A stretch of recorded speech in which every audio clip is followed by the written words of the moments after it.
Hello, friend of the League. I'm Jean Wagner, Chair of the Speakers Bureau for the League of Women Voters of San Diego.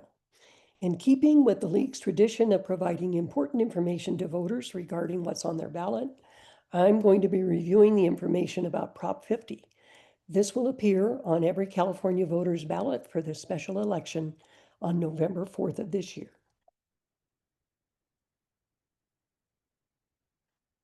The League of Women Voters, as you may remember, is a national nonpartisan organization which empowers voters with factual information and defends democracy. We were formed about more than 100 years ago as a result of the women's suffrage movement, and our local league, the League of San Diego, was founded in 1936. We currently have about 400 members, and we have pictured here our current board of directors. Because the league is nonpartisan, we never support nor oppose political parties nor candidates at any level of government. One of our principal missions is to provide voting resources for the public, and this year's no exception. You can find answers to most, if not all, of your questions about this coming election on our website at lwvsandiego.org. Click on Voter Service Election on the main menu and choose the 2025 election information.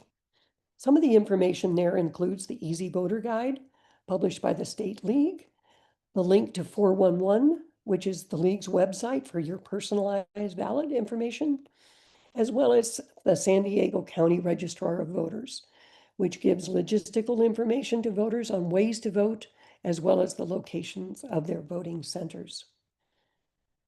Sometimes ballot measures can be confusing, you may have experienced in the past, and that's why the League takes its responsibility seriously to help voters understand them. We research each proposition carefully to answer the following questions. What does it do to change existing law? Who benefits? What's the cost? Who's for or against it? And how much money has gone into it to support this, the propositions or to oppose it? If a measure amends the Constitution, we need to consider whether it really belongs there or whether a statute would accomplish the same purpose.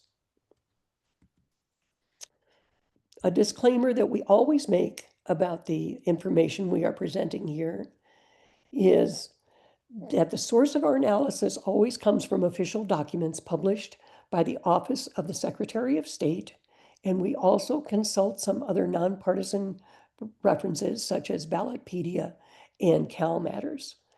These do not necessarily represent the League's viewpoint, and we can't vouch for their accuracy. So it's important for you to use your own judgment in evaluating the arguments for or against. We do, however, try to interpret the essence of every ballot measure and present the most accurate information about its ultimate outcome if it should become law. Additional resources that you might find helpful in your search are the California Fair Political Practices Commission, which traces the funding both in favor and opposed to a given proposition. In other words, you can follow the money here. Ballotpedia also has excellent nonpartisan background information on the origin of the proposition and other relevant facts that are of concern to voters. Finally, CalMatters has good information on how this proposition specifically may affect voters, including how it may affect your congressional district. It actually allows a place for you to put in your address, and you can see how your current district will be changed if this proposition passes.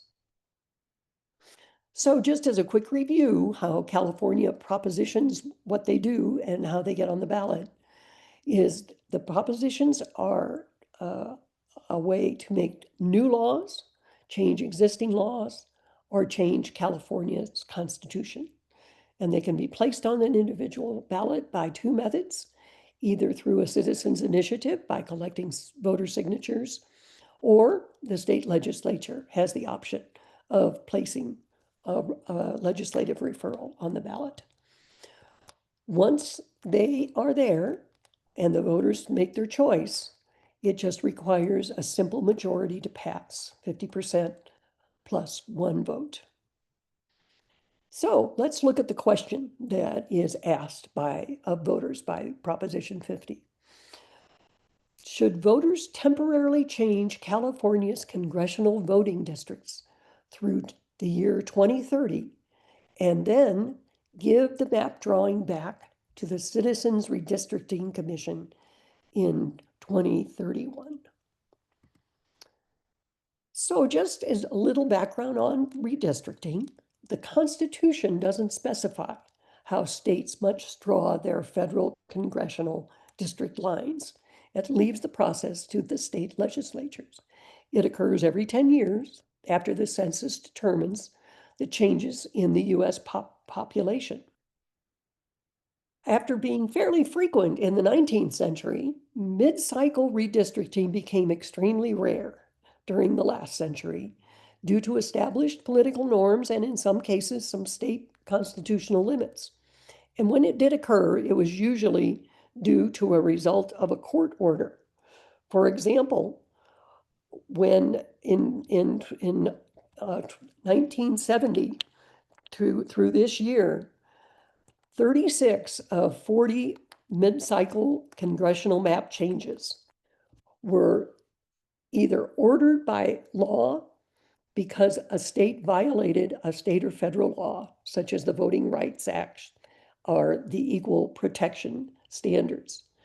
It's had a resurgence since 2000, and beginning in 2003, when Texas did redistricting, which was aimed at a partisan advantage.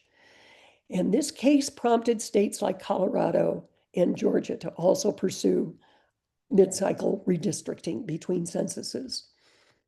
Since the US Constitution and federal law does not prohibit this, the Supreme Court heard a case about it in 2006 and affirmed that it could continue. Also, another significant case occurred in 2019 when the Supreme Court ruled that while partisan gerrymandering may be incompatible with democratic principles, federal courts can't review such allegations because they are outside the jurisdictions of courts since there's no law to prohibit them. As an aside, because of what's going on this year, there have been two bills that have been brought before Congress that may prohibit mid-cycle redistricting. If legislatures draw district lines to favor one party over another, we call it gerrymandering, and it's been around since almost the beginning of our country. So every state redrew its district lines after the 2020 census, but some states are revisiting these redistricting ahead of the next election in a highly partisan fashion. This Ballotpedia chart summarizes current changes that have or could occur in the listed states as a result of the redistricting efforts underway. I'll discuss California and Texas in the next slide because it has to do with our Proposition 50. But the three remaining states on this chart have either redrawn their districts or are required to do so. And as a result, the results show that after all of these go into effect, it will be a net +2 additional districts for Republicans compared to their current representation in Congress. However, of course, this doesn't guarantee that result since it will ultimately depend on the voters. So the situation for us as far as Proposition 50, in 2021, our congressional districts were drawn by the state's independent Citizens Redistricting Commission with the plan to stay in place until 2031. This 14-member commission is composed of 5 Republicans, 5 Democrats, and 4 independents. What this proposition will do, it would take those maps that were drawn by the commission and would replace them with new maps that have been drawn by the California state legislature. These new maps would be used in any congressional election through 2030, including those in 2026, 2028, and 2030. After the 2030 census again, the commission would return to drawing district lines using the rules set out by law. So why is this proposition on the ballot? Well, the incident that triggered Proposition 50 occurred on August 22nd, when the Texas state legislature approved a new congressional redistricting plan for their state. According to the Texas Tribune, the plan positioned the GOP to net up to 5 additional Republican seats in Texas. Governor Abbott called this special session to address redistricting following a letter that they had received from the U.S. Department of Justice that said that 4 districts in Texas were unconstitutional racial gerrymanders. President Trump came out in support of the Texas legislation to change the districts, saying, "I got the highest vote in the history of Texas, as you probably know, and we are entitled to 5 more seats." Governor Newsom, as a result, proposed redistricting in California to counteract the partisan redistricting in Texas, and the legislature approved that plan. But since the voters approved the independent commission, it requires the voters to rescind the current maps and in favor of new ones. And that is how Proposition 50 came to be on your ballot for the special election coming up. So what would it do if it goes into effect? These 2 maps compare the difference that Prop 50 would likely have on congressional districts. As you can see, several districts with a Republican representative that is on the left would now be more likely to have a Democratic congressional member. As far as how these would change congressional districts in San Diego, you can see this is an example of the current lines that are drawn to establish our congressional districts in our county. And this are the proposed lines that would go into effect if Proposition 50 passes. The proposed changes will have the greatest effect in Southern California on the 48th Congressional District, which is the only one in San Diego County that's currently held by a Republican. It would potentially remove the heavily Republican area of Poway and add the Democratic leaning area of Palm Springs. And you can see that from this map that shows in purple the current district and the yellow line showing the proposed district.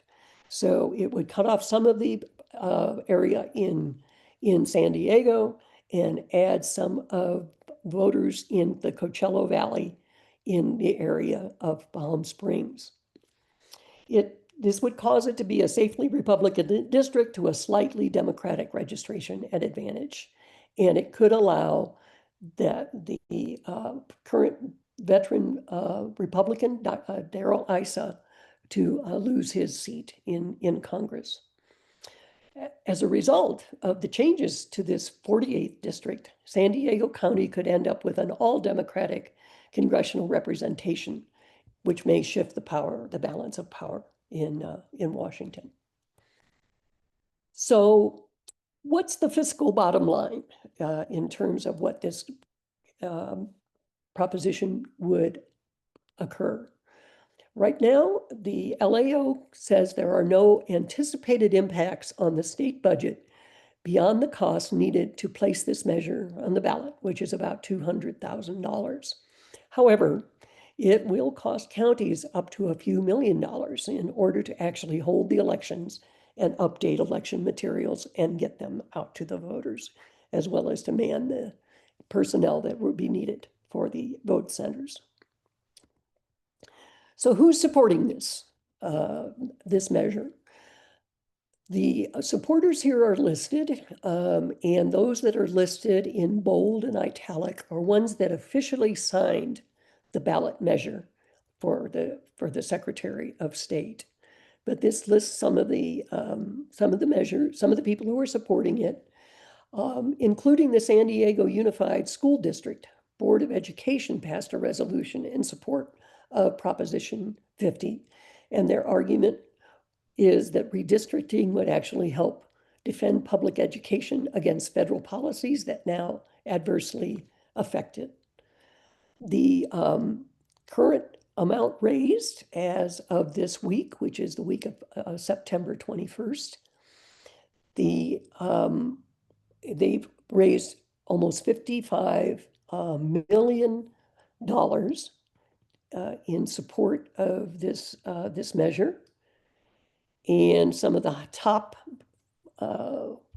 contributors are the House Majority PAC, which has contributed almost $8 million. The California Teachers Association has contributed $3 million. Newsom for California governor has contributed $2.6 million, and so on, up to a total of almost $55 million. And what do the supporters say that why they are supporting this particular measure? They claim that it's a short-term temporary emergency plan, and it is needed to stop President Trump's attempt to unfairly rig next year's congressional elections. It gives the voters the ability to approve the district lines in this election. It creates fair maps that reflect California's diverse communities.